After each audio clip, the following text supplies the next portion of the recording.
And that was really my whole life for the first 18 years was in Oklahoma. Not really a lot of variety. Yeah. So when I went to West Point at 18, that was quite a change of environment going to New York, and then also the transition to the military. So definitely one of the things I'm most proud of in my life is the fact that after 9/11, and then it was actually 2002 was the 200th anniversary of West Point, because West Point was founded in 1802. Cool. Just happened to be watching TV with my dad, and we were watching public broadcasting, and it had like the 200-year anniversary of West Point, and had cadets on there and graduates and people talking about it. And this is the first time I was exposed to it. I was a freshman in high school, 14, 15 years old. And it just kind of struck a chord with me. You know, it just resonated with me a lot.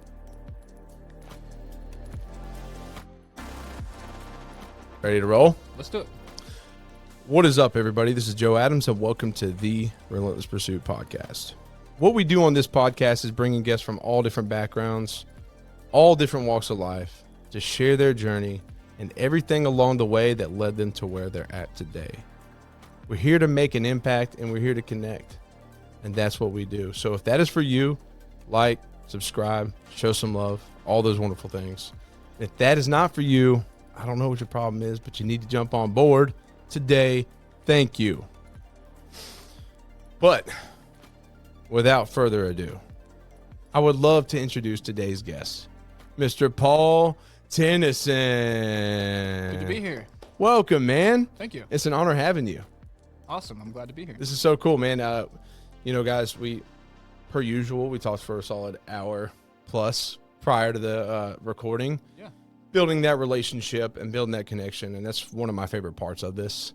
And now we roll into it with an understanding of one another. Yeah. And something built, and I'm looking forward to it, man. I'm looking forward to hearing more about you now. I've had to bite my tongue, but yeah, this is all about you. So cool. Welcome, man. Thanks. Yeah, so Paul and I got connected over LinkedIn. Yes. But we got connected by a mutual friend, Chris Rochelle. Yes, that's right. Chris, you're the man, by the way. He's such an amazing dude. Doing great things for the Middle Tennessee community at Middle Tennessee State University, the Charlie Daniels Foundation, helping veterans, doing great things. He's such a dependable guy, too. Like, he loves looking out for people. Yeah, I had lunch with him the other day, the Operation Headshot team, and we were talking about kind of how we could work together on different things in the future. Yeah, man, I love that, man. Well, so I'm excited to see how that looks one of these days. So that said, man, before we dive into your journey, just tell us what it is that you do now in your life. You know, what the day-to-day looks like. Tell us about what you do today, and then we'll take it back. So today I'm an attorney full-time. Today I work for Hall Booth Smith in Nashville doing insurance defense work, but a week from now I'm starting a new job with Fields Howell doing similar work, but primarily doing insurance coverage opinion analysis work. Which is basically for Lloyd's of London is our primary client, which is the largest insurance network in the world. They're kind of like a syndicate or a collective. It's also known as like the last insurance market. So if you can't get insurance through other agents, they go to Lloyd's of London to get insurance. Lloyd's of London insured the Titanic, for example. Interesting. So yeah, they do a lot of the more cutting edge, newer technology. If someone's risk profile is seen as too high in other insurance markets, they go to Lloyd's of London. And then when Lloyd's of London has a client that gets sued in North America, they often send them to the law firm I'm going to, Fields Howell, to do the analysis of do we have to defend this lawsuit or not, based on the law of the state that the case is pending in, and then the circumstances of the lawsuit. So you just read the complaint, figure out what the causes of action, what the allegations are. You read the insurance policy and then draft up a long kind of analysis on what it all means. A lot of reading. It is. It's a lot of reading, a lot of writing, but I'm looking forward to it. I think those are kind of my strong suits. So. Yeah. I mean, I was just thinking that based off our conversation already, you know, that seems like that's right up your alley. Sure. Yeah. My legal career, I started as an attorney in Tennessee in 2018 at Cole Law Group in Brentwood. I was primarily doing family law there, divorce, child custody work. Realized I didn't want to do that forever long term. I liked the aspect of helping people. I didn't like the aspect of the incentives are not really aligned for society writ large. Like as an attorney, you get paid more if you delay the case, drag it out. So sometimes I have opposing counsels, the attorney I'm going up against, that to me, they're intentionally putting the case kind of on the back burner so they can bill more, or they're doing things like making us go through written discovery when we could have just resolved the lawsuit. So ethically, it's kind of like... It definitely is. And then there's also the aspect of the judge has so much discretion in family law cases that it's hard to manage your client's expectations. And then you also have unreasonable expectations sometimes with the dad that wants full custody when the mom doesn't have a criminal record, not a drug user, not an alcoholic. There's, if there's no grounds for getting full custody, you just can't get it. And then sometimes you have people that their expectations are not matching reality. So I just found it. The other one is that commonly the problems happen Friday at 4:00 when mom was supposed to pick up the kids and dad didn't bring the kids, and then you get a phone call and you got to decide whether to get the police involved and all this stuff. And it's not the best Friday afternoon stress to have. No, you kind of just want to unwind. Now you're getting wound up at the end of Friday. And I can imagine, that's got to be a lot. I can tell you now, I'd be terrible at it because I get amped up. I'm very optimistic. Sure. I'm like, yeah. And so the expectation thing would be a bummer, because it's probably, even then, if you're not like that, it probably is easy to kind of have an idea where things are going to go. And then you're just like, it takes a left turn. Yeah. And that's been the difficult part for me is that, so an example is under Tennessee law, the judge always has the discretion whether to award attorney's fees to the prevailing party. And there were times where I thought my client was making a really good argument and changing the custody arrangement. But for whatever reason, the judge just didn't like my client, didn't like the argument, whatever. Was like, no, the other side wins and you've got to pay their attorney's fees. Well, if those attorney's fees are like $20,000, now the client's really upset at me. That's not the situation that I want to be in professionally. It's just not a good environment. Yeah, because the judge was judging. I don't know, it's so corny. Dude, I got a kid now, so I can get away with stuff like that. But no, but really, that's what it comes down to. So it's not necessarily on you, but at the end of the day, you're the person that's working with them, so it's going to be put on you. What I enjoyed more at Cole Law Group, though, was developing a military law practice. So over a 5-year time period, I brought in about 50 different cases where I helped people with VA disability appeals, military records corrections, discharge upgrades. Sometimes it was military and family law entwined when it was a post-divorce, military divorce thing, and they had to fix the records with DFAST to get the pay correct, those sort of things. So I did a lot of those. I liked that better because I was helping actual people solve actual problems. I mean, I was in the family law context too. It was just the negative things I was talking about in terms of the environment that seemed to take a lot of the fun and the joy out of it. But I mean, I did acquire like 45-star reviews over that time period, so obviously some people were satisfied with what I did. Dude, I'm going to just give you a 5-star review. I'll find you on Google. I'm like, he didn't do any work for me, but he's cool as shit. All right, man. Well, hey, thanks for sharing that, and we'll dive further into it and what led you there. Yeah. But let's take it back. Yeah. Take it back to like early days of Paul. Yeah.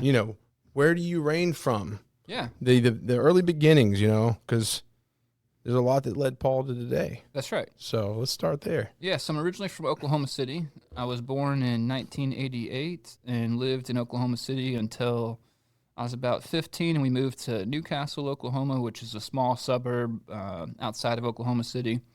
And that was really my whole life for the first 18 years was in Oklahoma. Not really a lot of variety. We did do some travel. I mean, I saw the Grand Canyon as a kid and went to Texas, Louisiana, but it definitely had not been all over the world. Yeah. So when I went to West Point at 18, that was quite a change of environment going to New York, and then also the transition to the military.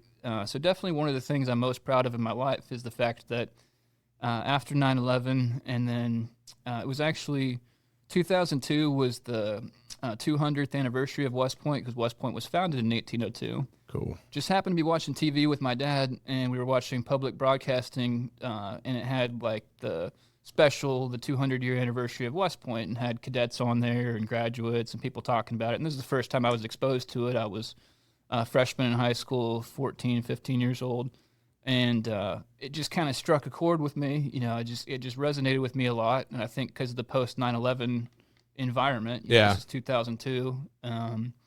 And I didn't really have anything else in my life that I was like, I'm definitely doing this. I was always an athlete, but I wasn't large enough to play college football, which was kind of my dream. But I too skinny. We all had the dream. Yeah, I wanted to play college football too. I played it in the video games. Yeah, right. Well, before you dive into that, because that's a pretty significant change. Yeah. Do you want to elaborate? Would you want to elaborate a little bit on your childhood, like being an athlete? You said you travel much. I mean, was your childhood just pretty like normal childhood? Like, you're closer with your family, siblings, all that stuff. For the most part. Yeah. I'd say, it was pretty laid back environment. Good thing was financially, my dad was always really wise with the finances in terms of we never really had any financial difficulties or anything. He lost his job when I was about 16, and the only change was we went from private Christian school to public school for that year, which I was fine with the transition. It's just, for most kids, that environment of switching schools is always challenging.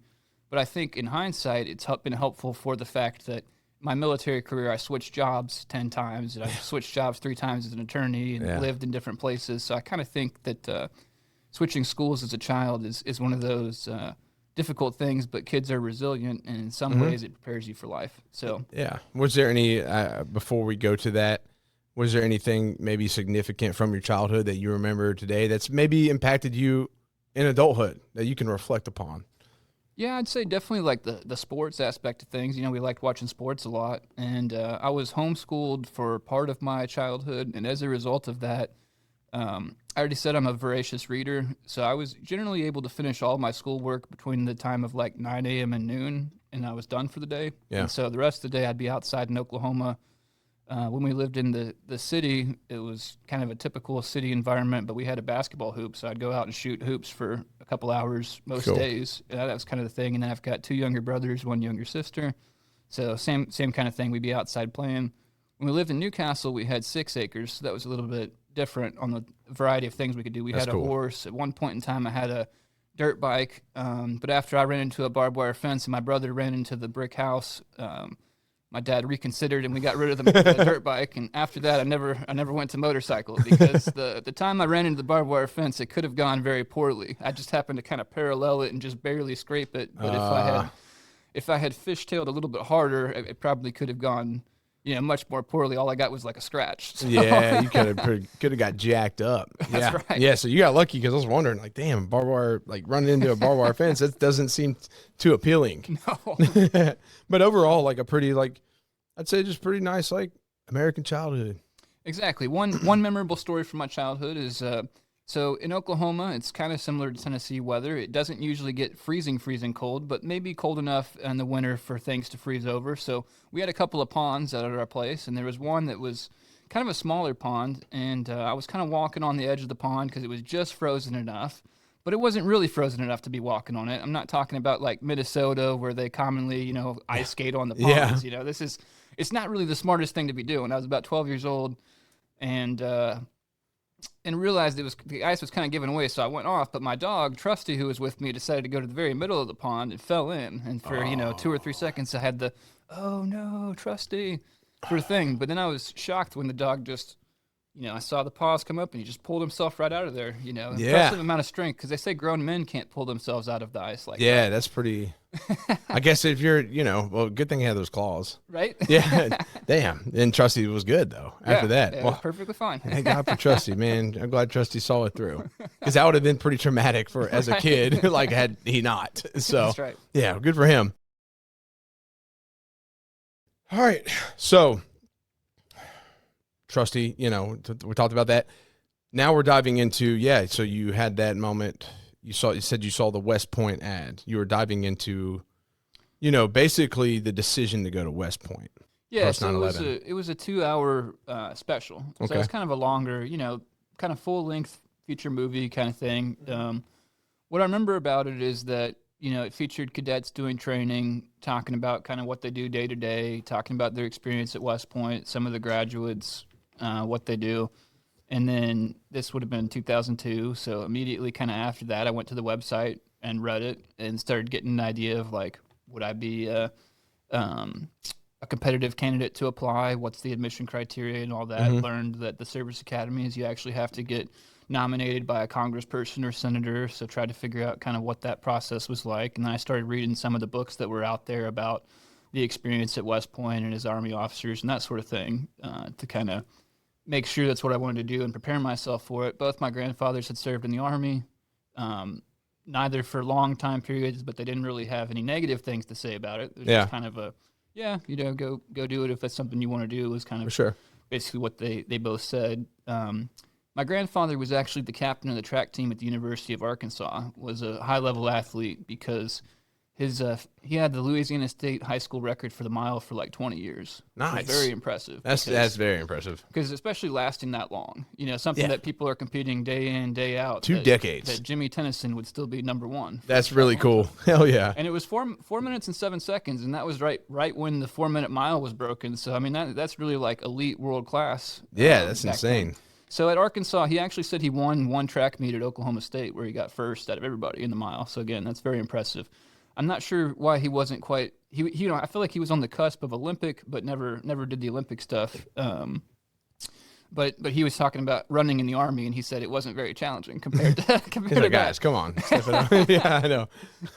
It's funny too. You see the mindset people get in preparing for a PT test, and it's like, guys, like it's not that bad. But 2 mile run. Maybe, yeah. I mean, you might have had those running genes, right? I mean, you probably were a decent runner, right? No, maybe. I mean, I've ran the fastest mile I've done is 5:30 on the treadmill. On the actual ground is like 6 minutes. I've ran like a 19-minute 5K. I've ran a marathon. So yeah, I've done some things that for some people they'd say that's impressive, but it's definitely not track speed. No, I've never had that. Hey, it's still good. Yeah. So, okay, you were saying so he did that and. They both had like positive feedback about the Army, so it was pretty more or less pretty easy decision then. My other grandfather, I think the reason it was positive for him is because he met my grandma at the same time he was serving. Wherever he was stationed, that's where he met her, and so that's kind of like their family's origin story is associated with him serving in the military, because otherwise they may have never met. Yeah, that's really cool, man. Because it's been a heavy topic on like several episodes, and you don't really hear a lot of positive about like military marriages. Unfortunately, like nowadays, I mean, there are a lot of beautiful relationships, but people meet somebody in the military. I mean, I know a lot of guys that just like, it just was a tough shift for them, That's right. I think that has a lot to do with the mental health crisis in the military too. Because what stems from home, typically the home stuff tends to be pretty heavy. Does that make sense? Well, I know it's kind of off subject, but like it also aligns because I think it's great that like that was such a powerful point in his life. Well, reflecting on it now, I didn't think about it the same way then because I didn't have the military experience. Now, the reason it makes sense to me is both my grandfathers only served for like 2 years. Yeah, that's a good point. Yeah, so they weren't just like gone all the time for a decade or whatever. So it wasn't challenging to the marriage because I think what happened was he met her while he was in the military, then he got married to her around the same time he got out. Oh, so he's like, honey, I'm getting out. Yeah, so they were like, great. Yeah, so that makes a lot of sense. Okay, exactly. Cool. Nice, man. But, so I had that, but I didn't have any personal connection to West Point. Yeah, I really had, I don't remember ever hearing of it before that day in 2002. And then, to this day, I'm still impressed that I was able to navigate that process. Obviously I had some help. I asked for help. I went to events like they would have like a service academy kind of career day thing where you could go and talk to people who are representatives and, they kind of travel around different cities. So they had one of those at Oklahoma City that I went to where there was a captain who was a West Point grad. So I asked him questions about the admissions process, that sort of thing. Okay. And then when I went to the interview for whichever congressperson it was that I was in Oklahoma, I can't remember today who it was, but I actually met a guy that went to West Point with me while we were waiting for the interview, which was cool. Okay. And he played linebacker for the school that was there, like in Oklahoma. Nice. And I thought he was going to play at West Point, but then he injured his back and played rugby for the time instead. 'Cause I guess a lot of the rugby guys at West Point were like former football guys, and a lot of the football guys, the body build's pretty similar, and I guess the sport translates across. Heck yeah, nice. But he was a good friend of mine, so that was kind of neat, just meeting him while waiting for the interview. I remember going into the congressperson's interview, and so the way it works when you're interviewing with the service academies is usually there's a panel of like one person representing each branch of the service. Yeah. And they're all going to vote on, whether to admit this person or not. Each congressperson has like 10 nominations they can give to each academy, and that's over the 4 years. So most of them are recommending 2 to 3 candidates per year. And obviously the Congress people are not going to do all this themselves. They're going to use their staffers. And so I've actually done with Congressman Mark Green's office before, being the person that interviews them. So I've been on the other side of this now too. Oh, okay. So really it's just, sort of normal interview process. But I remember one of the things I remember about it was I was in there, and then the Navy guy asked me, why are you only applying to West Point, not the Naval Academy, not any of these other schools? And I'm like, well, I'm from Oklahoma, so I don't have a lot of exposure to the ocean, and I have a rational fear of drowning, so that's why I'm not applying to Navy. And he was probably just like, yeah, that's a good point. Well, no, he looked really angry when I said that. The Army guy laughed like you were laughing right now. He thought that was hilarious. And then the Navy guy's like, well, you realize you're going to have to carry a bunch of heavy equipment. And I was like, I'm young and strong. I can do it. He was, man, screw this kid. That's funny as hell. Yeah, I mean, but hey, that was an honest thing. Right. And you're going to be in the water, most likely. I don't know.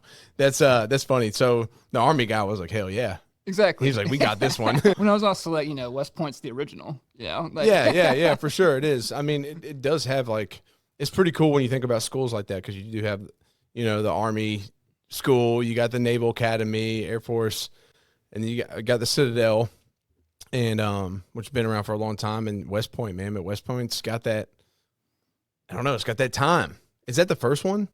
Yeah, so West Point was founded in 1802. The Naval Academy, I think later in the 1800s, and then Air Force Academy not until like the 1940s or something, so 50s maybe, so much later.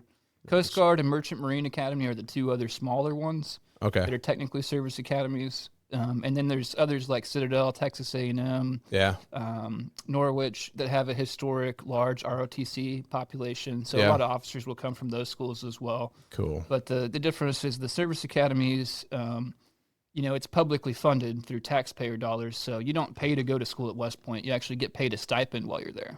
Nice. So that was another thing that was attractive about it to me, because I had 3 younger siblings and I didn't want to take on large amount of loans or have my parents have to pay a lot for my college. Oh, how selfless of you.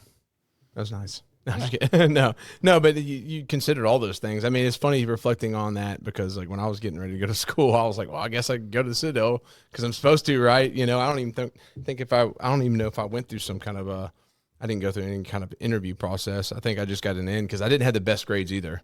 So the family thing probably helped. Yeah. So screwed that one up. But I'm where I'm meant to be anyways right now in my life, so I wouldn't change a single thing. Sure. But I think it's really cool. Your mindset was just totally different. Were you good with school anyways? Like, did you make good grades and whatnot?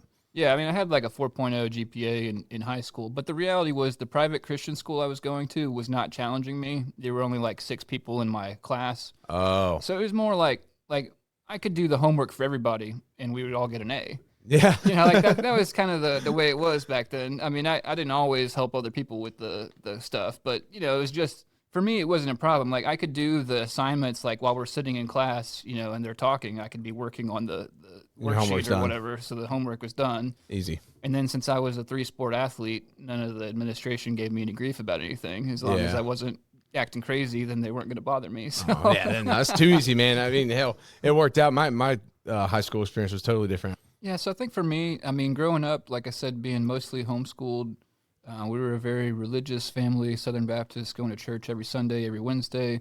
One thing I did like about my childhood is my mom would read to us a lot. She read us the Chronicles of Narnia. Cool. Stuff like that. So, and I think that instilled a love of reading in me early, so that I always thought of school as a way to kind of exercise that, like, I'm going to use my reading skills to solve this problem. Yeah. So, like, everything. So I've never really had a problem with school. The most difficult time of school was actually my first semester at West Point. And tell us about your experience there. Yeah. The reason that was challenging was just because, like I was talking about, the private Christian school, I didn't really have to work very hard. West Point was different because the academics were a much higher level, and now you've got people from all over the country, the world, really, that I'm going to school with. So it's a much different environment. The most challenging aspect of it, too, could also be just the cadet basic training, because it's like any sort of military experience. Basic training is challenging for just about everybody, is kind of what I've seen. I think the ones that did the best at the cadet basic training were those that had prior military experience. Obviously, they've gone through a basic training before, so they kind of know what to expect. But one of the memorable parts about it actually is when I first got to West Point. I remember the very first day I was there, they have you come into this auditorium, and then they're going through like 200 new cadets or cadet candidates at a time, where they're giving you kind of a spiel, and people's parents are there, some of them. And then you go to the next room, and it's kind of funny because the next room you go to, the cadet sergeants that were then the cadre, kind of like the drill instructors, but they're cadets, were in charge. And they had this weird setup where they put all their pens in triangles. And for whatever reason, you had to like sign this form. And I remember there was somebody that decided to quit right then, like in the same room as me. And it was Really? such a bizarre thing. It was like, this person, you almost wanted to look at it like, you selfish person, because you took a spot that someone else wanted to come here and didn't get admitted, because like 10,000 people apply every year. Well, it doesn't make me feel any better about the Citadel. Well, I just thought it's funny, like No, I'm just kidding. Quitting the first minute and something like that. Yeah, I mean, that's shoot. They were probably faced with something like, you're going to do this. There's no questions. And they were like, man, in that moment, they were like, dude, screw this. No, hell no. Yeah, I mean, it sucks. I wonder where they're at today. You always wonder. I'm sure there's people like, dude, what happened to that Joe guy? Actually, they probably forgot all about me. But that's interesting, man. But did the cadre get his ass? Or they were like, so that's the thing, is I don't really remember. I mean, they were yelling a little bit. They were yelling like, sign this form, like fill this out correctly. You know, just kind of. But to me, it was really like a tamer version of the story of the drill sergeant yelling at everybody to get off the bus, right? It wasn't as intense as the most basic training experience. So for someone to quit during that incident, I still think today it's kind of funny. Yeah, the parents are still outside of the other room, so they got to keep it some tone down a little bit, right? But it's pretty historic that at West Point they lose like, I don't know, 10 to 50 people during the cadet basic training period. Oh, really? They just decide it's not, they can't. They're like, no, I can't do this anymore. Yeah. I mean, it's like most things, because in the service academies, or at least at West Point, you're not actually committed to your military obligation until your junior year. So your freshman year, your sophomore year, you can decide to quit, and there's no repercussions. I think the Citadel is something like that too. Yeah, it's very similar. Commonly for the ROTC scholarships, it's until they've signed the paperwork and they start receiving the scholarship funds. Oh, okay. But even then, I think in ROTC, they can usually still get out of it, but they owe the government back the scholarship funds. Oh, okay. So at West Point, as a junior or senior, if you leave, supposedly you would get the bill for $300,000 or whatever. So unless you're a really rich person, you're not doing that. Yeah, dude, screw that. They lock you in that way. That's actually kind of smart. It's like, hey, man, you can quit, but you're going to owe a few $100,000. Well, they're like, never mind. I was actually impressed with it historically that they would let people out after 2 years, because it's actually not a bad sort of strategy if you thought about it and you're like, I'll go to West Point for 2 years and then transfer to some other school and finish out my time. But it historically hasn't ever been a huge problem, because like my class, we started with 1,200 people in the summer of June 2006, and when we graduated in May 2010, there were roughly 1,000 people. So we lost about 200 over the course of 4 years, which is probably about right. Yeah, that makes sense. I mean, and I think once you made it that far along too, you're committed. Yeah. You know what I'm saying? Like after you do a couple years or 3 years, you're in it. At that point, you're like, why the hell would I go anywhere else? Yeah, and I want to go back to your comment you made earlier about like what was the experience like. So I want to try to paint a picture of that for people. So, and I'll do sort of two phases of this. I'll do like the summers when we're doing military training, and then during the school year. For sure. So the first summer is definitely the most challenging, just because you're being exposed to the military when you weren't before, and you're having to do things like ruck march 6 miles that you're not used to.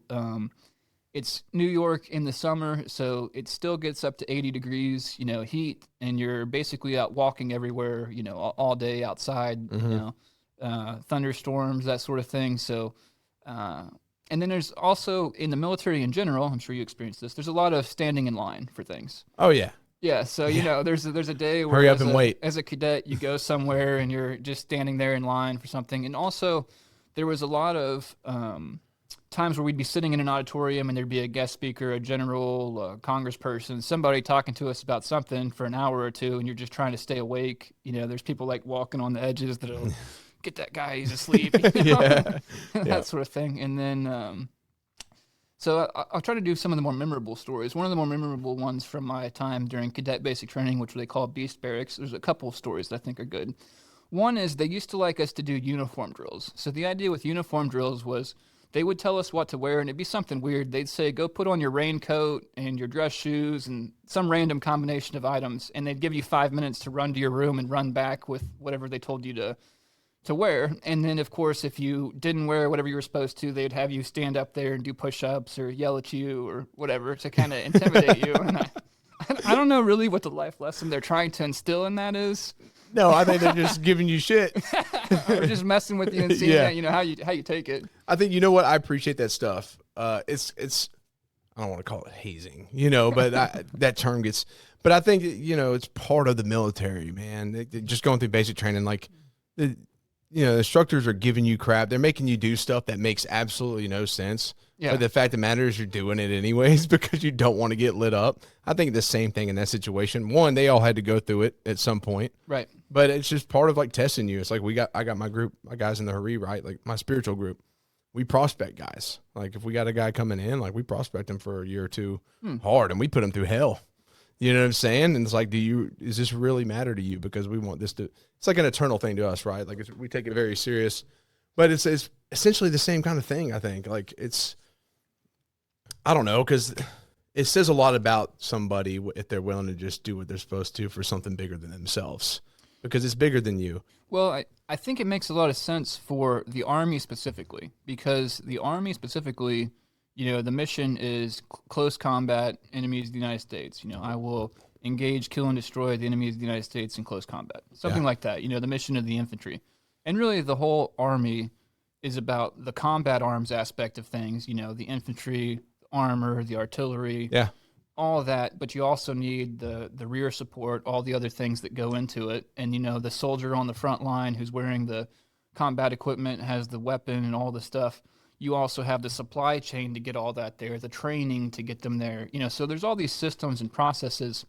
And I think for the military to work most effectively, they need the lower level people to be more or less cogs in the machine, not to be the most creative thinkers. And that's where I think the Army struggles a lot in terms of doctrine, is how much to empower the junior leaders. Because we claim that our Army is much different than many other armies in the world. And I've experienced it a little bit from my international experience of training with other armies, that some of them have different philosophies. I'll never forget the time I was in South Korea training with a tank company, and I was with an American tank company, and we were attached to a Korean tank battalion. So our higher command was the Koreans. And I'll never forget, the Korean interpreter had like 100 checkpoints on his map, and he's just talking constantly in Korean. He's like, move to checkpoint 61, move to checkpoint 62, move to checkpoint 63. And the way the American tanks units would do it is they would just be like, all right, red group, move along to, attack axis Cobra, and engage and destroy the enemy. Like that would be like the American command. Yeah. While the South Korean one was like, move on these tiny checkpoints. Like the South Koreans wanted to have like immense control from the top down. Yeah. While the American military was much more of a like, I want to just give you a mission, a task, and purpose, and then you execute it. Oh, because like, why do you think that is? So the theory is that the American military likes to empower the junior leaders because if you're so top down with the mission, the problem is that of perspective. The higher you are, the less connected you are to the soldiers that are actually on the ground. And the more likely you are to tell them something wrong because you don't understand the actual environment. Yeah, that's because you got the person that's high up that's over here, then you have the guys that are actually in it. So they're going to have to make critical decisions themselves. Does that make sense? Yes. So that a lot of it is up because there's also like errors that can happen and probably will happen in a lot of situations because you don't know what to expect. You got a plan, but just like life, things are going to get thrown in. Yeah. Especially if you're on a mission, something can blow up or something just gets thrown off. And then you got to leave it up to the guys that are the juniors. Right. That have to then make a big decision. And if you got it all planned out, I see where it's an interesting thing. Yeah, so I actually like to connect it to Napoleon because, West Point, obviously we're studying military history and that sort of thing in our classes. And Napoleon is where the modern staff concept is supposed to originate. The idea is that the Prussian military, actually the later became German military, they adopted Napoleon's tactics, and the idea was no one man can actually replicate what Napoleon did because he was basically superhuman, sleeping 4 hours a day, constantly moving around the battlefield.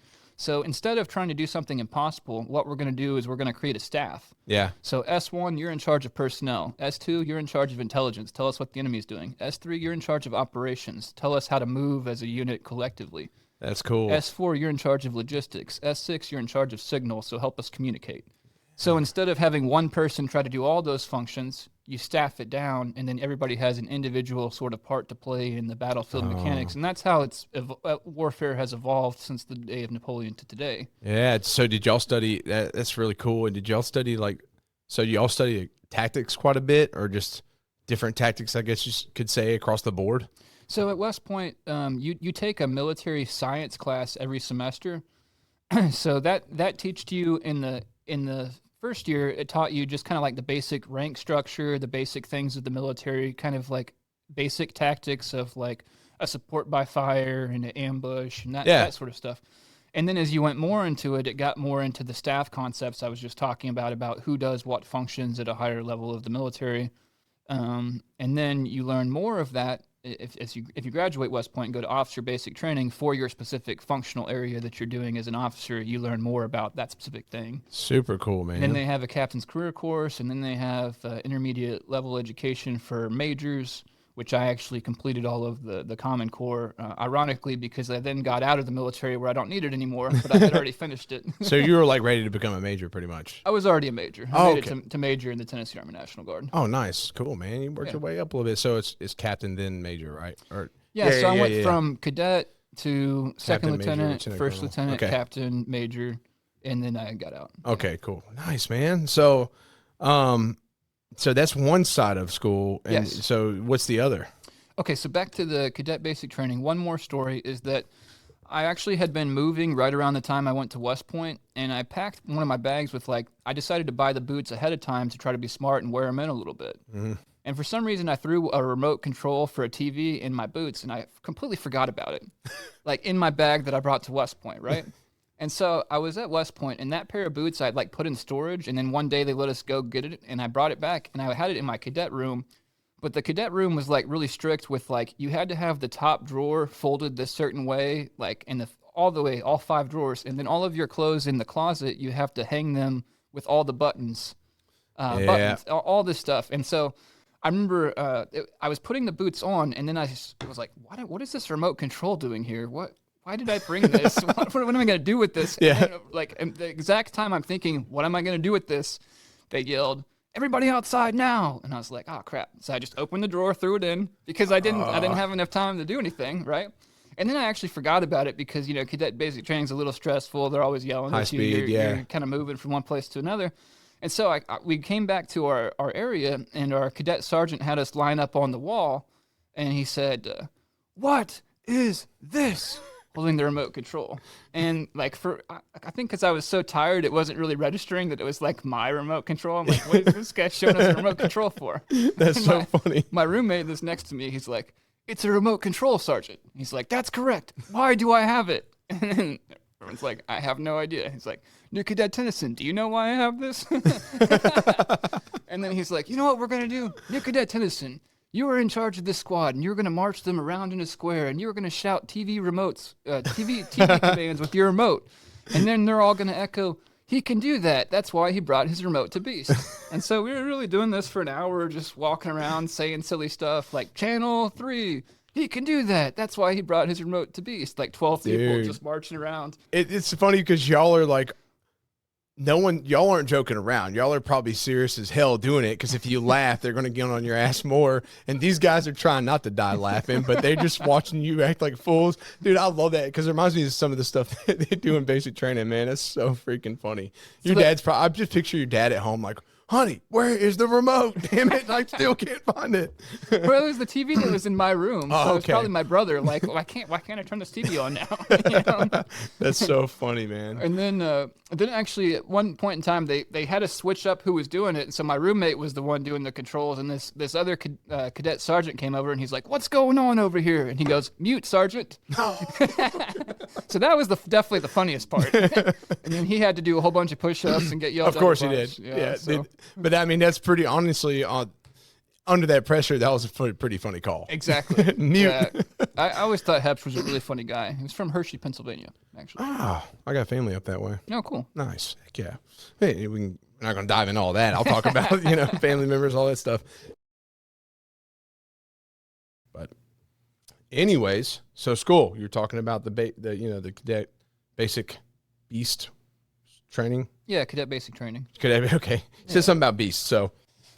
Beast was what the cadets called it because it's much shorter than cadet basic training. You know, just like other aspects of the military, we always use the short terms. Or Yeah, the true. Yeah. So I guess what do you say? So moving forward from there, you know, what else about experience, or like, you know, or eventually getting to the point to where you went active duty, right? Or did you? Yeah. Yeah. So, you know, most people that go to a service academy, they are going to commission and go active duties, and that was really my goal going to West Point. You know, reflecting on it now, I was at a very interesting time to be at the academy historically, 2006 to 2010, because that coincided with the height of the surge in Iraq and Afghanistan, right? Yeah. 2009 was really the biggest time of the surge. Actually, 2009, when Obama was president, he came to West Point and delivered a speech that was on the cover of Time magazine as like the surge, and I was there for that. One of the things I remember about that is that they made us get there 3 hours early for security reasons, and we had to go through like metal detectors. Oh, you were there for that speach? Yes. Oh, okay. Like all of the cadets at West Point went to go hear the president speak in 2009, and it was a big, you know, political thing. And I remember it being funny because, you know, I'm not really a fan of the American media generally, and this was a very specific context because they would take photos of us like 2 hours before the president was there, and people were falling asleep because they wouldn't let us bring anything in. So what are you going to do for 3 hours sitting in an auditorium when there's thousands of you, you know? Yeah. So like CNN would post like, you know, cadets sleeping while Obama was speaking. And then we were like, that's not true. We were sleeping 2 hours before he got there. Oh my gosh. Which, can you blame us? I mean, yeah. No. Y'all probably been busy as hell prior to that too. They didn't give you like a couple days to rest up for the big speech. No, it was like you went to class right up until the time you went to go to the speech. You know? That's so funny, man. Of course they did that. Exactly. But other sort of formative things during my West Point experience, I was on the color guard, so I carried the general's flags for a few things. I carried the American flag in 2009, my junior year. I got to carry it for a parade in New York City. I carried the American flag for the Heisman Trophy dinner presentation in New York in 2009 because it was the 50th year anniversary of when a West Point grad had won the Pete Dawkins, I believe, when he had won the Heisman Trophy. And then I carried it for the Army-Navy game in 2009 as well, which obviously was a really neat experience of being on television, you know, being in front of 50,000 people in the middle of the field with the American flag. Yeah. And the American flag person was the one that calls the commands for the color guard, so I got to do that. In my senior year, I was the executive officer for the color guard. So as the executive officer, I really was just in charge of maintaining all the equipment, making sure we put all the flags back up in our storage area and it was organized properly, and that the people were training their correct training schedule. Really wasn't that challenging, but it was a good opportunity to, you know, help with something. So I like being a part of the color guard. As a result of that, you know, I had some interesting experiences like getting coins from generals and being able to go to the Heisman Trophy presentation. And yeah, for sure. Definitely a different perspective of the Army-Navy game when I carried the flag, and then they let us hang out in the cheerleaders' locker rooms, which was a great place to hang out, not just because the cheerleaders there, but because it was like 30 degrees outside, and inside the locker room it was at least 50, 60 degrees. So it's like, I'd rather sit here and watch it on the screen than be out there where it's 30 degrees. And the cheerleaders are there with you. No. Yeah, you're like, hell yeah, dude. Guys, join the color guard. Well, during the game, they're out there. Yeah, I know. But yeah, that was pretty interesting. Another experience that I think is worth talking about is that so often cadets at some point in time you get to be one of the cadet sergeants who does the cadet basic training. So 2 years after I went through the cadet basic training, I was then one of the sergeants. Thankfully, the way they staff it though is that you don't do the full 6 weeks as the cadet sergeant. You only do half of it, so you do 3 weeks. And the reason I say fortunate is because those are really long days. Yeah. We were getting up at like 4:30 a.m. because we get the cadets up at 5 or 5:30, and we had to prepare before that, and then we weren't going to bed until 11. And so you do that for 3 weeks, and you're just exhausted. And I remember we were doing field training one day, so we were actually out in the field, and we were building the antenna. We call it the OE254. That's the Army acronym for it, but it's basically just an antenna that, you know, you stake it in the ground in the middle, and it's like 40 feet tall, and then you put ropes off to the side to secure it and all this stuff. And so I was helping build it. I was pretty proficient at it, and I set my M4 down, my weapon, next to where I was building it because it made sense. And then they said, all right, everybody go get breakfast. And for whatever reason, I just didn't pick back up the weapon that was next to me and walked, the 50 feet over to get my food. And then I remember I was sitting down, I was eating, I was tired, not really thinking anything. And then they said, whiskey 54273. And didn't register anything to me the first time he said it. And they said it again, whiskey 54273. And I'm like, that's the serial number of my rifle. You're like, shit. Exactly. I'm like, this is probably not going to be a good thing. And then so I go over there, and the guy's name is actually Major Dick, ironically. And he proceeds to live out the name in terms of punishing me for losing accountability of my weapon for the 5 minutes that I sat down to eat. It wasn't. And that's the funny thing about the military is, like, you've always got to keep up with your weapon, obviously. Yeah. But some people will take it to an extreme where they'll be like, I'm going to go steal your weapon because you went, 5 feet away and make a big deal about stuff. And then other times it's like everybody knows the commander leaves his weapon over here and he's, 100 feet over and nobody says anything about it. Yeah. So it's one of those things. But for whatever reason, this guy decided he wanted to make a huge example out of me in front of the 200 cadets that were out there in our unit that were doing the training. And so he's like, what should you do to get your weapon back? And I was like, I don't know, I can do some push-ups. He's like, good idea, go do 100 push-ups. So I go do 100 push-ups, which takes me quite a while because we're wearing equipment, and I was only like 150 pounds back then, so I wasn't quite as strong as I am today. So it took me a while to do the 100 push-ups. I came back 5 minutes later, and then he's like, what should you do now? And I was like, oh no, now I'm in the endless loop. I'm stuck. This is life now. Yeah. So then I did 100 sit-ups, then I came back, did 100 jumping jacks. Then at some point he's like, okay, I want you to run like 1.5 miles away, grab 2 large rocks from like the entrance to this parking lot from where we are, and then come back. So I do that. And it's, it's already like 80 degrees and I'm hot. So by the time I get back from the 3-mile jog, I throw up almost on his boots, like all over, at his feet, because I had just been eating pancakes before all this. Yeah. So now I'm throwing up. Oh, God. And then he finally gives me my rifle back, and he was an infantry officer, so I kept that in mind. I was like, you know what? Maybe I'm not going to go infantry. No. If this is how I'm going to be treated. Yeah. You were like, man, this is a good, this is going to help me figure out my trajectory. Yeah. Obviously, I made the critical mistake of helping build the antenna, helping the people by setting my weapon down. Yeah. But you're always going to get people like that, too. That's that right. Are just like, it's like, dude, come on.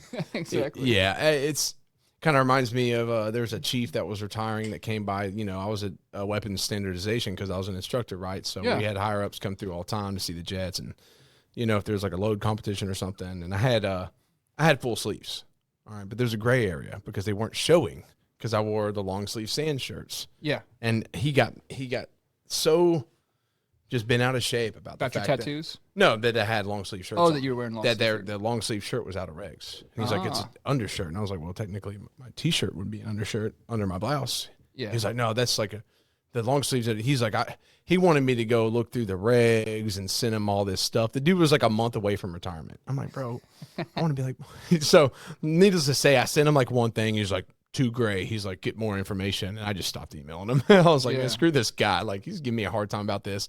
But that's just to say, you always get those guys that just want to take it a little too far. It's like, exactly. Chill out. I remember I was in Korea in 2011, and one of our best platoon sergeants in the unit I was in, he had like face and neck tattoos, and you definitely weren't allowed to have that. And I just realized everyone's looking the other way on that with this guy because he's good at his job. And this is 2011, which, if you understand the American military historically, that was not the time when we needed to get rid of somebody that was good at their job. Yeah. Yeah, 100%, especially for tattoos. Yeah. Exactly. Now they've freed it up even more, I think. But so, going from that too, what was your major in school? Like, what were you like studying? Yeah, so I remember at West Point, they actually had a pretty neat event where they would let all the freshmen kind of come in and kind of talk to professors, and they'd have like a little slide display or a poster, and they would talk about their majors. So I actually decided to do engineering psychology. Interesting. It's like ergonomics or human factors. And the reason was I didn't need an undergrad degree in any specific area because I was already going to be an Army officer when I was at West Point. So it didn't matter what I majored in. But the reason I was sold on engineering psychology is my dad was an engineer, so I wanted to do something quasi-engineering. But I found that the math was the most challenging thing for me at West Point. So I was like, I'm not going to do civil engineering. I'm not going to do mechanical engineering because those are very complicated, like build a bridge. Yeah. Mechanical engineering is like how do you build a car, all the aerodynamics and all that kind of stuff. And that gets really complicated where you're like calculating the wind forces and all this kind of stuff. No thanks. Exactly. So I was like, I don't want to go that hardcore with the engineering, but engineering psychology is like quasi-engineering, and the human factors things are more like, how do we design a graphical user interface, a screen, so that people can use it? Yeah. And so I was able to study a lot of things for military application as a cadet, which were cool, like Tiger, Tactical Ground Resource System or something, which was actually what was being used in Iraq and Afghanistan. When people came back from patrols, they'd put a report in Tiger. It was kind of like a Google Map military application where they could put on there, here's where we found an IED, so don't go here. Here we flag this as being, a friendly or a hostile area for U.S. troops, all that kind of stuff. So that was actually developed at Fort Hood, Texas, back in like 2005 by a West Point graduate, and so we did some research study with it or something at some point, and that was super cool. Interesting. Yeah, man. I got to do 3 weeks at U.S. Army Research Development Engineering Command, which was in Orlando, Florida, which was pretty cool. Heck yeah. Because they basically just let us come in and play with the simulators they had, because they had like a helicopter simulator. They had the engagement skills trainer, which is what they call where you shoot the guns at the, it's kind of like a projector, so they changed it, and they make it where it's like, basically, you're simulating being at a rifle range of shooting. And then they can also simulate it into you're actually engaging in combat. But usually it was more of you're at the range, so shoot this target, then this target, and this target. That's badass, man. Yeah, it is cool technology, especially for 2008 when I was there. Yeah, dude, that's really cool, man. So you got to do a lot of cool stuff. I mean, West Point seemed to be like, you would probably say that is one of the best points in your, I don't know. I mean, you're only 37, so in your past 37 years, you seem to be pretty grateful for that experience.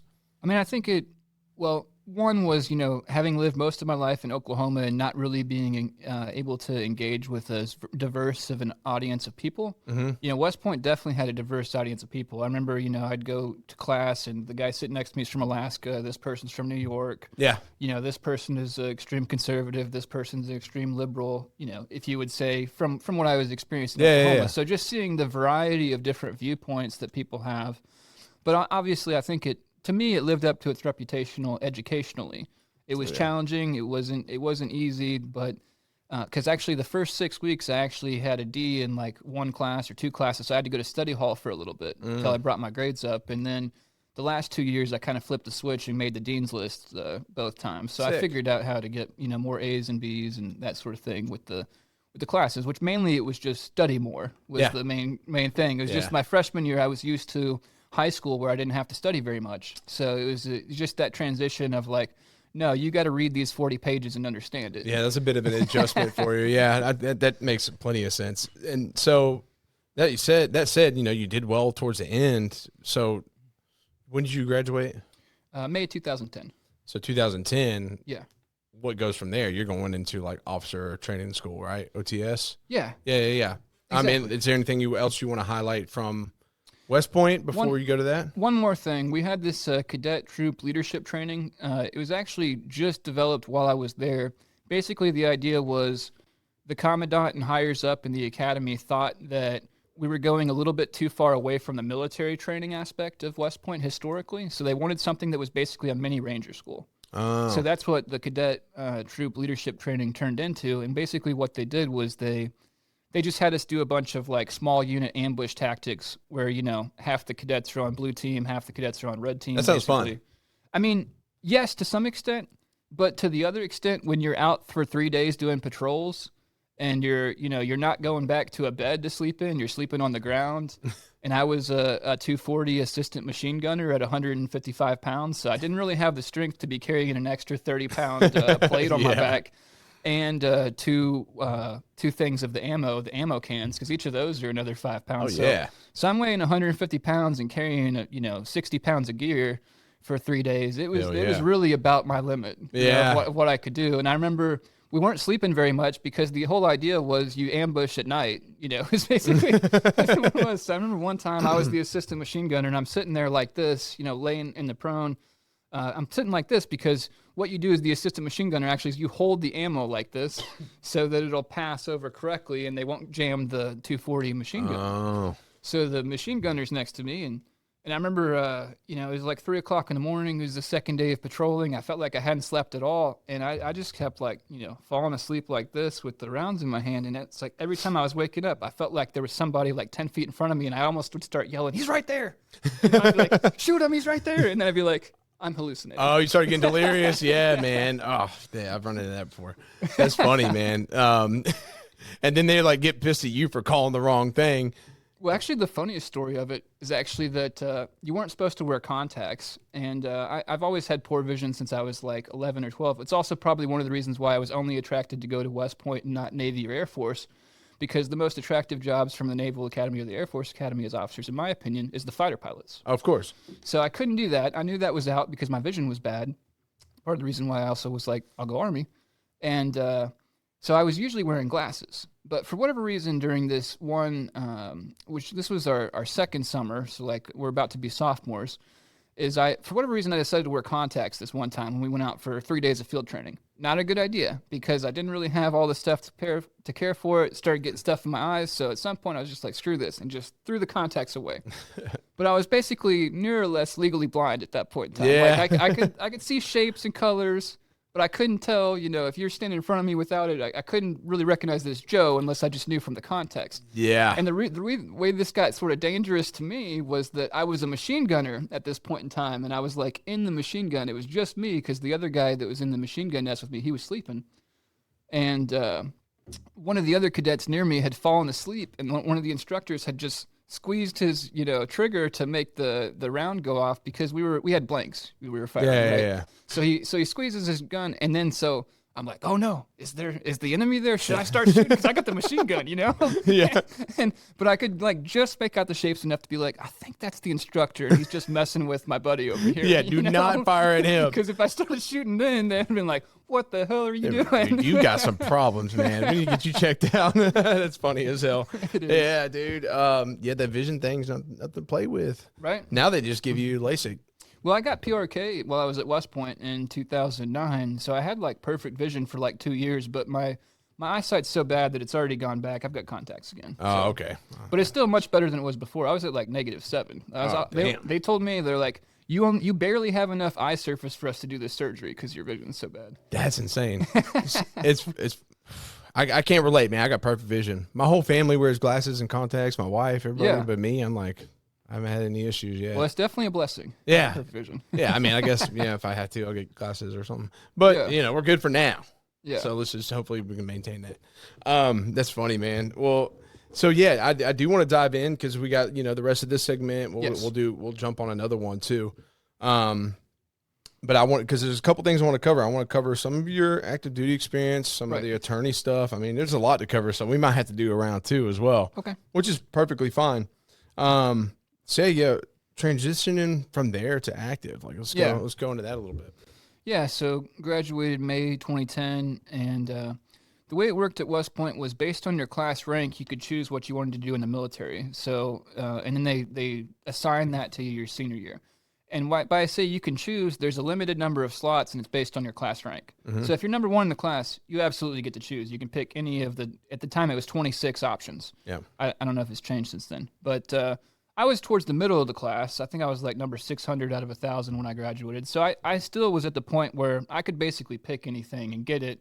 There were some exceptions, like there was like a real small amount of like medical services corps, which is basically hospital administration, because they only had like 10 slots for that.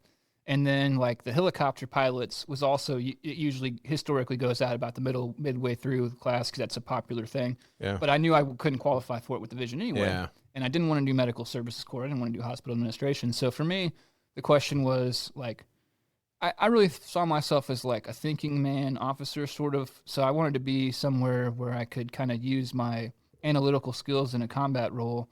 And so I thought artillery would be the best fit for me. I thought about armor as the other one. That was kind of second on my list, and then air defense artillery. So those were my top three. I put artillery first, and I got it because artillery didn't even close. Like, I think the last people in the class got artillery. Really? And they were football players. Oh, okay. So artillery, yeah, I can totally see that. Well, they joke that field artillery is the football alumni. because in my class there were at least 20 football players that branched artillery. Oh, okay, cool. And then they had you, and you're like, you're welcome. So that's one other formative part of it, was choosing what you're going to do in the military. So knowing that, I knew, and then also the last thing you get to choose is where you're going to be assigned as your first post. Oh. So where you're going to go for your first post is also based on class rank within your branch. So I was artillery. There were about 100 of us in 2010. So the very first person, the highest ranking person, chose like Hawaii or Germany or something, and that trickled down. And then by the time it got to me, I looked at, I could go to like Fort Hood, Fort Sill, like a couple different places. There were probably 10 different places left. I chose Fort Hood because I was originally from Oklahoma, and my fiance at the time, now ex-wife, was from Texas. Oh. So I thought Fort Hood be kind of close to both of our families, be a good place to go. So that's why I chose that. And it's kind of funny because the guy behind me was like, trying to convince me not to go to Fort Stewart because there's only like one slot left to Fort Stewart, and then he picked Fort Stewart, and I was like, oh, good reverse psychology. Yeah, you don't want to go there. It sucks. And he's like, me. Exactly. You're like, wait. It was funny. But so then I knew kind of my career trajectory that I would be going to the Artillery Basic Officer Leadership course. That was the next thing, and that's at Fort Sill, Oklahoma. Okay. So that's exactly what you're saying. Officer training school, that we call it. We called it BOLIC at the time, but same thing. So it's basically 3 to 6 months of training, and I did that at Fort Sill. And I also got to pick when to go based on class rank. So since I was like the top third of the artillery class, I got to pick my time of when I wanted to go. So I took 47 days after graduation because they'd let you have a maximum of 60 before you go to report.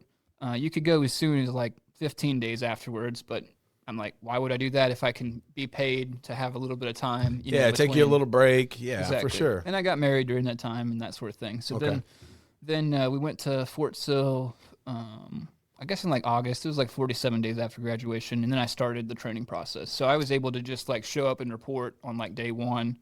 Other people do what's called snowbirding, which is they show up and report early, and then they've got to wait like a month until their class starts. I didn't want to do that. Yeah, so I screwed that. So I finagled it well. And then Fort Sill, Oklahoma. You're a thanking man, like you said. Yeah, Fort Sill, Oklahoma, 2010. I mean, I remember I was a little bit concerned about the land navigation aspect during basic training, or the basic officer training, because I was not really good at it at West Point. There was one time I got like lost. I'm talking like I was like a mile off the course and had to like come back. So I was like, oh man, I'm not sure how I'm going to do about it. But I was like determined to do a good job with it. And I remember I was like sprinting kind of between the points or moving pretty quickly. And I was like the 5th person done out of like 40. So I was like, I did a really good job on this. Nice. Dude, that's awesome, man. Well, I mean, honestly, it's a very valuable skill. Sure. You know what I'm saying? So, well, we might get into it. It's kind of funny that as an artillery officer, I wasn't always the best with the sense of directions, because there were a few times where I was leading a convoy and we went the wrong way. Or, oh, really? Yeah, things like that. It happens. But the good thing was I always knew that the fallback was First Sergeant. Do you know where we are? Do you know where we're going? All right, everybody, follow First Sergeant. So, what's funny is that, you often hear about this too, though. You've probably heard it over and over again. You get the enlisted guys that go straight into it. And then you get a lot of these enlisted guys, like, as a new officer, you come in, technically you outrank them. Right. But I think I've heard it. You get the new bar. I don't know what the nickname is, like Butter Bar. That's right, Butter Bar. Yeah, Butter Bar that comes in. He's like, hey, I'm in charge. But then I think this says something to be humble enough to be like, this dude's been doing this shit for a while. Like, yeah, you're in charge, but at the same time, like, let him help, like anything, learn from this person, because he's got a lot of experience in this position. Yeah. Even if he is just does that make sense? Absolutely. It sounds like you were humble enough to recognize that and be like, this dude's got experience here. Like, I'm new to it, like the school, and that's a little bit different, right? Absolutely. Yeah, no, at all of my units, I've always tried to connect with kind of everybody above and below me. Mm-hmm. Some people are too focused on what their superiors think about them and don't care about the subordinates.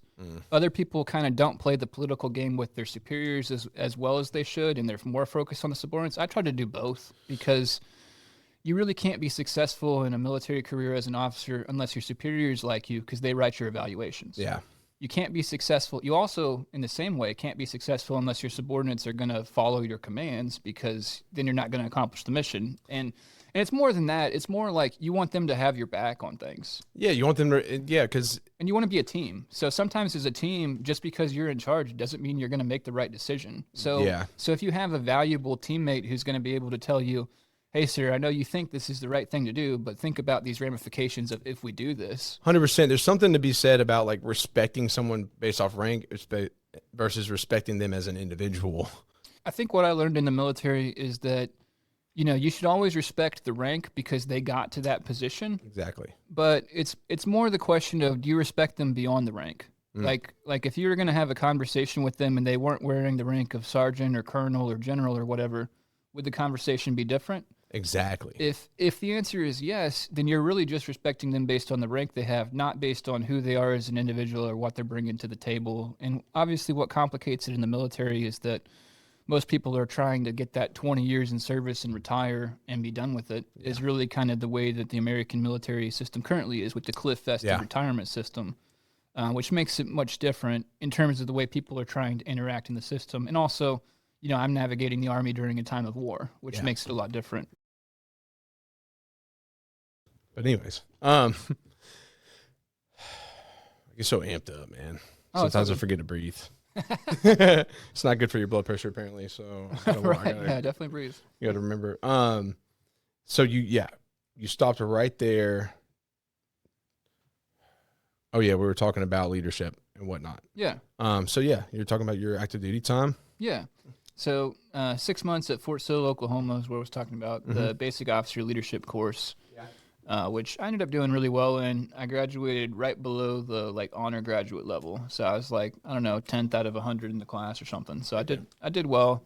The artillery science stuff, some people really had a hard time with it because they had to teach us how to manually calculate meteorological data, which is really strange when you think about it, because why would you ever do something like this? Well, the reason is because as artillery officers, we had to calculate how to fire the round where it's going to travel up to 27 miles and impact where the enemy is and not where we are, right? That's the whole mission of the artillery, is to shoot, move, and communicate. That was our motto. So the idea was we needed to train to be able to calculate how to, what the computer data should be input so that when they push boom, it goes to the right place. Yeah. And so part of that is you even have to take into account things like the Coriolis effect, the earth is spinning, how is that going to change this? Because 27 miles is actually a long way for a projectile to travel.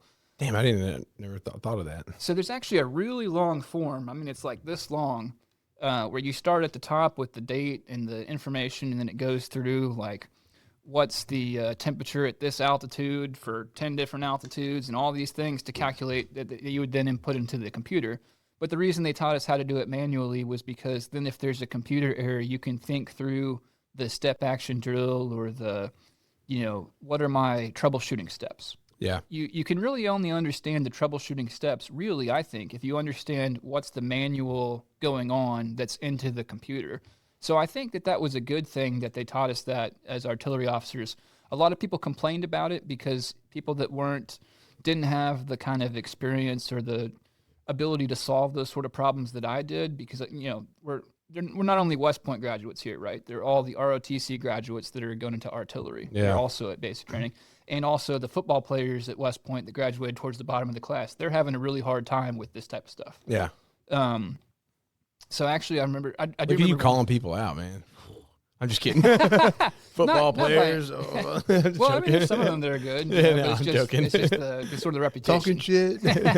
Well, and a few of them that were in my bullet class, asking me for help. So, So you got proof. But really, it is known as one of the more challenging things to master. Supposedly, it's the hardest Army basic course other than the helicopter flying. Obviously, the helicopter flying, very challenging. Really? It's known as being the hardest thing. It's actually harder to fly a helicopter than a jet, as you may know from the Air Force. And the reason is because the helicopter, you've got to stabilize it. You're often just hovering, and that requires minute changes of the controls. Well, with a jet, you're flying forward, so you're always going forward. So if you just do nothing, you're still flying forward. Yeah, and if you're hovering in in a hot area, yes, and you've got people jumping in and out, you've got to maintain that. So you can't get distracted by all the stuff going on around you. You know, you just got to maintain. Yeah, that's a lot, dude. And historically, you may know this, helicopter crashes are one of the leading causes of death in the military. Yep, they are. And I think it's because it's very challenging. Of course. I remember when I was at the Research Development Engineering Command in Orlando, Florida, they had the helicopter simulator. I tried to land the helicopter 3 times, and I crashed it every time. Couldn't land it. You landed upside down? They're like, no one's done that yet. So it's definitely hard. You're like, good thing I didn't go over that. And another friend of mine that went to West Point with me, he was telling me he had to do the check ride where the person rides with you 5 times before the guy would sign off on it because he kept like not quite getting it right. And he was basically told if he failed it one more time, they were going to kick him out of the school. Damn. So, I mean, they take it very seriously, obviously, to train the helicopter pilots because it's important. So I'm not saying that artillery, learning all that is harder than flying a helicopter, but short of that, it's obviously harder than the other things. Because, like, infantry is just kill what's in front of you. Yeah. My experience with a lot of infantry officers was they couldn't see the big picture of the battlefield. They were just so micro-focused on the small area that they're in. Yeah. Which some way makes sense, but in the other way, they're not understanding that it's about using everything you have at your disposal on the enemy. Yeah. And so artillery is generally one of the most important pieces of that. And it also encompasses the mortars because when I was a fire support officer on active duty in Korea in 2011, I would help our infantry company commander plan to use all the assets, and then also an armor company commander, same thing, help him use all the assets at his disposal, which always included mortars in addition to artillery. Yeah. So, another thing I wanted to mention, kind of going back, I should have done this in chronological order, was that at West Point, 2006 to 2010 was also an emotionally heavy time in that every time a West Point grad would die in combat, we would have a moment of silence at our Thursday night dinner, and I think it happened about 50 times while I was there. Damn. So the weight of that was definitely weighing on me. I remember one of the guys that was in my basic training squad, his brother was a captain who died in 2007 or 8. And, so there lots of stories like that. Obviously, we're connected. I think 7 of my classmates were killed in combat. Damn. So, there's also that aspect of, this is an army at war that's weighing on you, the stress of like, you're preparing to go to combat, you're going to go to combat. So I was actually going to go to Fort Hood and I was going to deploy to Iraq in 2011. But while I was at the officer basic training, they opened up some extra slots to Korea because I guess they sent another unit there or something. And so they were like, hey, we need some volunteers to go to Korea. Who wants to change your assignment and go to Korea? I asked my wife at the time. She said, yeah, let's do that. Rather than go into Texas where we're from, let's try something different. Yeah. And so I ended up being in Korea for 2.5 years. My son was born there. Oh, nice. I definitely had a unique experience in Korea in that I was able to live in a Korean house in a Korean neighborhood where my wife and I were the only Americans there. That's cool. Nobody in our neighborhood spoke English at all. So, like, if we tried to, like, be like, hey, can you help me with whatever? Like, nah, it didn't work. I'd have to, like, learn a little bit of phrases of the Korean. But one of the neat things about it was there's actually, like, a hiking area right out of our backyard. I'm talking, like, miles of hiking trails. Sick. Yeah, so that was really cool. And then we were actually at the very last stop on the train that would take you all the way to Seoul, which Seoul at the time, I mean, it still is. It's one of the, like, 20 largest cities in the world, 10 million people, whatever. Mm-hmm. So there's plenty of stuff to do there. So the fact that I could take a train for $1.50 all the way to one of the world's major cities on the weekends, it wasn't a bad environment from that aspect. That's so different than all the enlisted guys I know that've gone to Korea. Well, I mean, I still feel like I didn't really spend that much time in the neighborhood though, because we were training a lot. Oh yeah, it was a weird time because this is 2011. So just about everybody I was working with, their last assignment, they were deployed to Iraq. Their last assignment, they were deployed to Afghanistan, or they were an instructor at a school and now they're here. Mm-hmm. And I felt sorry for a lot of the enlisted soldiers in Korea because a lot of them were lied to by their branch managers. They were told, hey, go to Korea for me, do me a favor, because apparently the enlisted soldiers don't want to go there. And then I'll give you your choice of a next assignment. That's what a lot of them were told. Yeah. And then after the year of being there, they were told, sorry, you're actually going to Fort Polk, you're actually going to Fort Sill, you're actually going somewhere you don't want to go. Yeah, I hear a lot of stuff about that. Even some of the NCOs were like, look, I've got 3 kids that are in high school in Killeen, Texas, because I've been at Fort Hood for like 12 of the last years of my career. Mm-hmm. So I'm just coming here for a year so that I can go back there.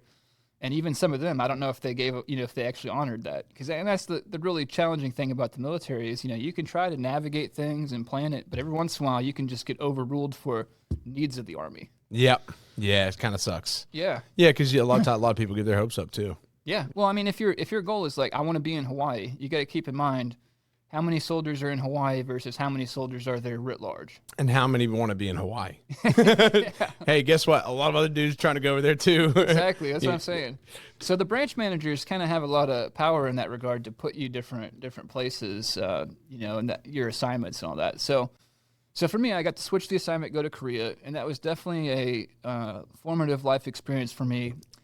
A few reasons. Number one, I had 2 near-death experiences as a young lieutenant, which made me question the military writ large in terms of is it worth it what we're doing when, we can have people killed and injured just in training environment. I'm not even in combat right now, and it's that's stressful. Yeah. And then I had another time where they made us go to training for 45 days. My wife at the time was 6 months pregnant with my son, and I couldn't go home for 45 days, even though it was 12 miles from my house. And some of the days I literally had nothing to do. But it's the military. That's the way it is. Yeah. They had one gym in this area that we could use for the 45 days we were there. And we started playing pickup basketball, and then one soldier broke his ankle. And I was like, that's not good, because I could see what's going to happen. I'm like, if somebody else gets injured, they might, not let us use the gym anymore. Sure enough. No more basketballs. Very next day, playing basketball again. I was there. I was playing basketball. My buddy, another lieutenant, he went up for a layup, came down, broke his ankle. It's like the same injury as the day before. And I was like, this isn't good. Oh, man. I could kind of see what was happening. Sure enough, the next day, the commander's like, no more using the gym. Yeah. It's January in Korea. And it's like, what else are we going to do for exercise? Because there wasn't even like a paved road or like a running trail. Burpees. Yeah, that's right. If I was into burpees back then, I would have done a lot. Instead, my platoon sergeant watched all the seasons of Sons of Anarchy while we were there. Oh, okay. Well, there's that too. Right. But so I was actually wasting a lot of time. Like some days where I didn't have anything I had to do, I literally wake up, go to breakfast in my PT clothes, go back and watch Sons of Anarchy with the platoon sergeant, or play games on my phone, or sit outside and smoke a cigar, because there's really nothing to do. And then it was or you can volunteer yourself to go do extra stuff. And it's who wants to, use me as the range safety officer. Let me go to the range with the tanks and sit there all day. Yeah. So that's definitely one thing about the military is, you can just be in a situation where you can't really control what it is you're doing, with the main time, and you're just kind of stuck somewhere. And that it kind of frustrated me, because I wanted to be just let me go home for a day, see my wife who's pregnant, spend some time with her, and then come back. But I think a lot of it was, the majority of people there were geographic bachelors. The majority of people in Korea, there were only 10 spouses in my unit that were actually there. It seems to be the norm over there. That's right. Yeah. And part of it was the infrastructure. They didn't build that much housing to support families there for obvious reasons, because historically it was, at first it was obviously a combat deployment back when there was combat in Korea. And then afterwards we just kept, people garrisoned there, and they were just doing training. Yeah. And then eventually, in 2000, I think in 2007, they actually deployed a unit from Korea to Iraq or Afghanistan, which is another crazy logistical nightmare that they somehow pulled off. But so the infrastructure really, it's not like stateside for that reason, because it makes sense. I mean, there's a cost of are we going to pay for someone's flight and give them housing and all this stuff? So it does, I get it. But of course, on the other side, if they're living in the United States, then the soldier gets the basic allowance for housing for wherever their spouse is living, and they're living on the barracks. So you basically got extra income coming in for that. It's going to cost money out of the way. Exactly. Yeah. So it cost the government money either way, but somehow we were able to finagle it. My wife got command sponsorship, so she was there with me in Korea. And, it was like I said, it was a unique experience. We were able to get my son to go to Korean daycare as a young kid sometimes. Some of the interesting things about Korea, I did some travel to Thailand, Koh Samui, some other places on vacation. That was a really good time. Being there for 2.5 years was also interesting, because most people were only there for 1 year. So towards the end, I was the old timer, officer, lieutenant that had been there for quite a while. Tried and true. I definitely had some political things happen in terms of me and my unit that I didn't do the best of. Looking back on it now, it's kind of funny. And the reason for this is because I had been a fire support officer for the first year and did a good job in that. I probably should have gotten a better evaluation, but the reality is the battalion commander gave all the artillery officers a center of the road evaluation, and he basically was like, "You guys don't work as hard as the platoon leaders, so I'm going to give them higher evaluations. I'm going to give you guys center evaluations." It's okay, I mean, on the one hand, that's fair, but on the other hand, there's 4 of us. You can't give whoever did the best out of the 4 a high evaluation. Yeah. So he's kind of playing that game. I really didn't like that guy. He was not a good commander. Although I saw him get promoted to colonel, which, the irony of the military is I felt like everybody that I kind of disliked that was above me always got promoted, and everyone that I liked that was above me usually didn't. Oh, yeah, dude. I mean, I kind of said so too. In the Air Force, I always griped with whoever tested better ranks up. So enlisted, like if you take a test better than this guy, then you're going to outrank him. I don't know how that justifies ranking up.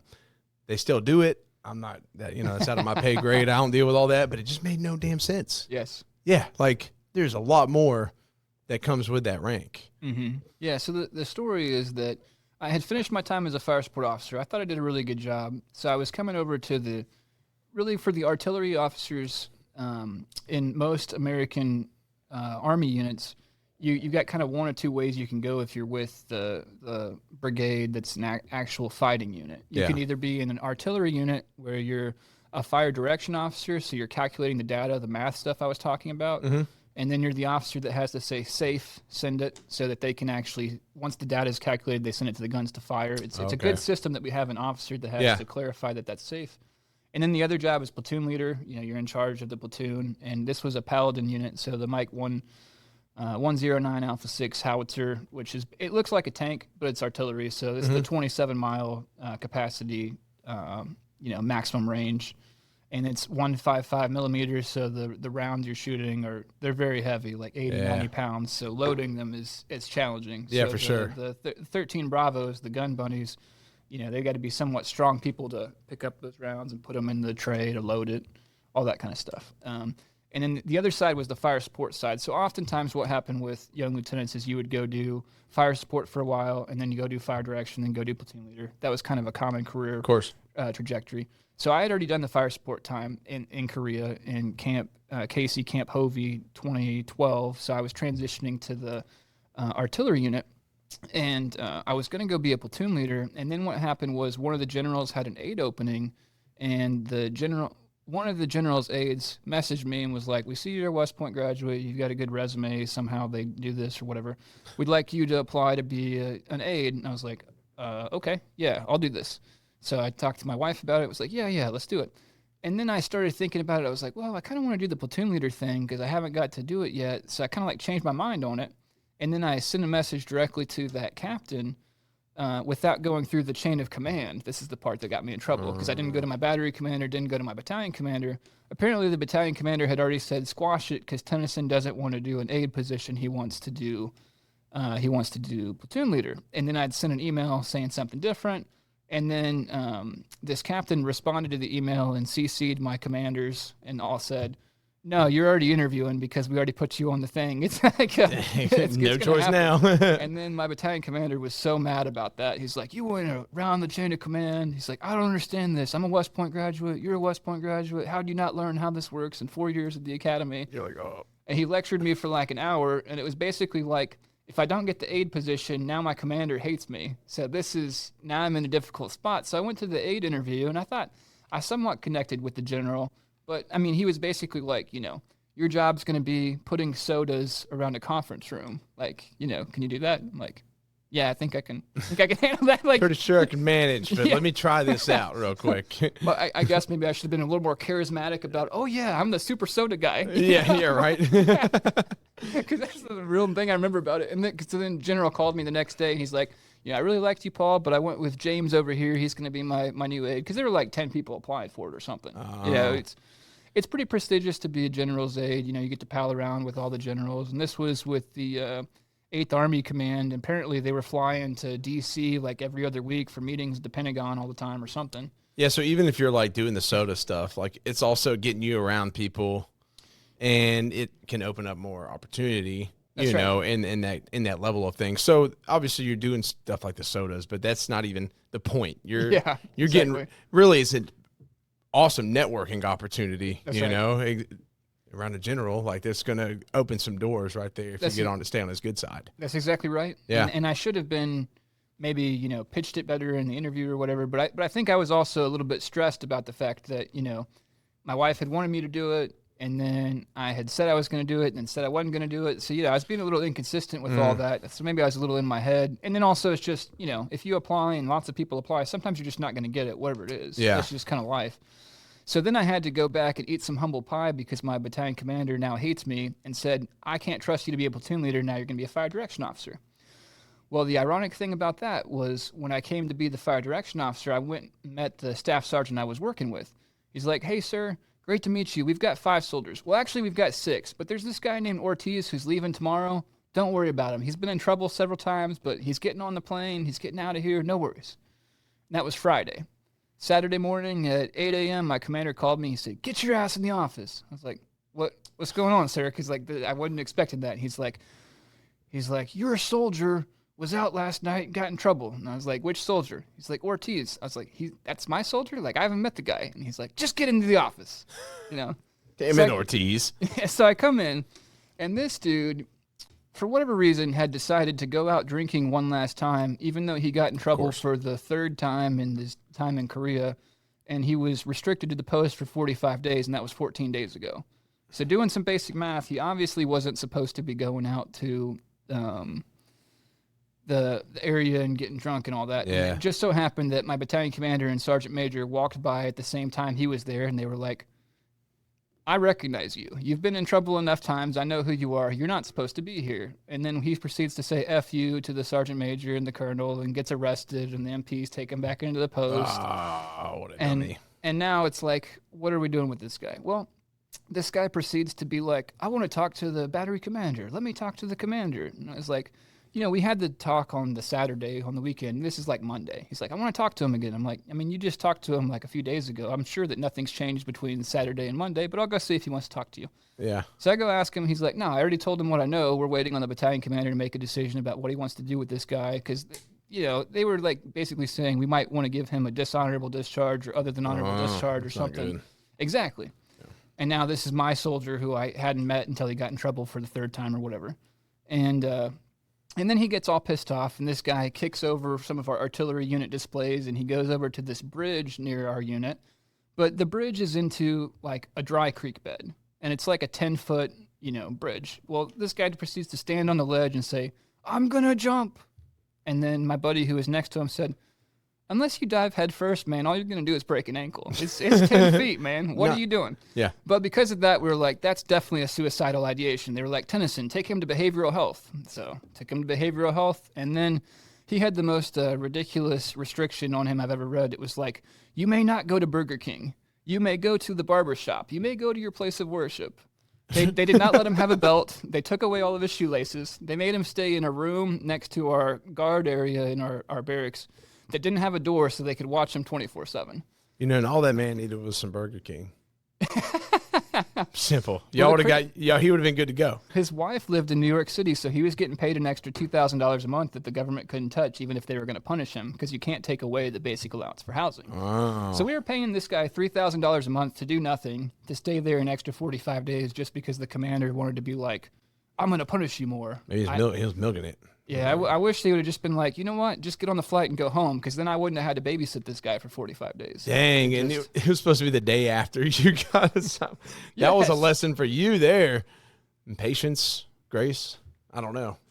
But either way, Ortiz is no more in your life. But he's still there. He remains. Well, I was thinking more of like, it was just a big distraction to our unit, because now we've got to go out of our way to always have somebody watching this dude. Where if he was gone, we wouldn't be wasting our time with him. You could focus on the mission and shit you need to get done. Yeah, exactly. Because now we're just taking away manpower from whatever else we're doing to supervise this, grown-ass adult, basically. Yeah, I know. But God, people like that frustrate the hell out of me. Exactly. Dude, yeah, we could dive into that subject more, too. And honestly, we only have like a few more minutes. There's a lot to cover. Sure. Because, you're out of the military now. That's right. You're an attorney. Yeah. Obviously, you're a music man, guys.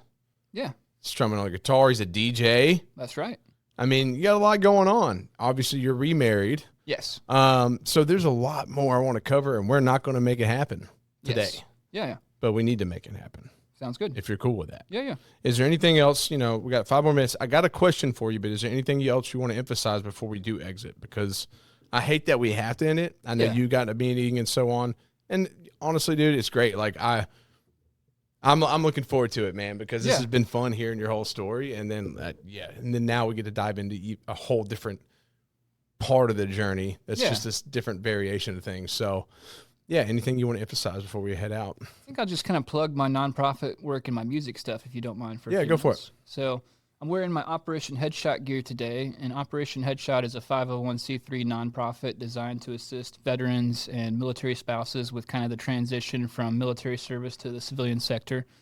We actually have a networking event in Nashville coming up soon. I don't know when this podcast will be released, so it may be after it, but we'll have future events as well. So go check us out, Operation Headshot. I think .org is our website, but you can just Google Operation Headshot. Like I said, we're a 501c3 nonprofit, and we're trying to grow and expand the services and things we offer. I'm proud of the fact that Chelsea Watkins is teaching photography skills to 25 veterans and military spouses this upcoming year, and I think that's a great way to help people with the kind of unemployment and underemployment from military spouses and veterans is teach photography skills, because that's definitely a great gig for a lot of people to go out there and do professional photography. Chelsea's been very successful with wedding photography. That's one aspect, but there's lots of different photography types of things. And then, we also try to just plug people with resources, help them find, what they need as they're on their transition journey. The other one is I'm also a member of the Davidson County Veterans Court and Mental Health Court Assistance Foundation. What we do there is we try to raise funds that are outside of the government funding for us to be able to do additional things for those we service. And it's those with mental health disabilities that are caught in the court system, and those that are veterans that are caught in the court system for criminal reasons. Usually it's DUIs, drug problems, that sort of thing. And basically, if they go through an extensive program, which includes lots of drug testing, screening, meeting with their mentors, things like that, if they eventually graduate from the program, it's a really good deal for them because they waive all the fees and fines and they expunge their record from everything that's eligible for expungement. So it's providing a much-needed service for a lot of people in Davidson County, and I'm happy to support that mission. Awesome, man. Thank you for sharing that information. And your music plug real quick. Yes, thank you. So DJ Pet the Wolf, I just launched my persona just recently. You can find me on YouTube, DJ Pet the Wolf. I'm also on Suno, DJ Pet the Wolf, and then I'm going to try to release more things in the future, but I'm also DJing in the local Middle Tennessee area and possibly the Key Lime Pie Festival coming up. Yes, right? Dude. I'm stoked, man. Hell yeah. And we got one more minute. I got this question. Yeah. What is your relentless pursuit? Right now, I'd say music, law. Music, law is a separate thing, supporting veterans, nonprofits, and then just, kind of enjoying my time with my wife and my son. Oh, yeah, Paul. Well, hey, man. Yeah, and I want to talk about your family stuff, too. So, dude, it was a pleasure having you, man. Absolutely. I'm really stoked for next time. We're going to get it in the books, but thank you for coming in and sharing your story, and I'm excited to build this relationship and watch you grow, man. Sounds great. Awesome. All right. Take care. Thanks.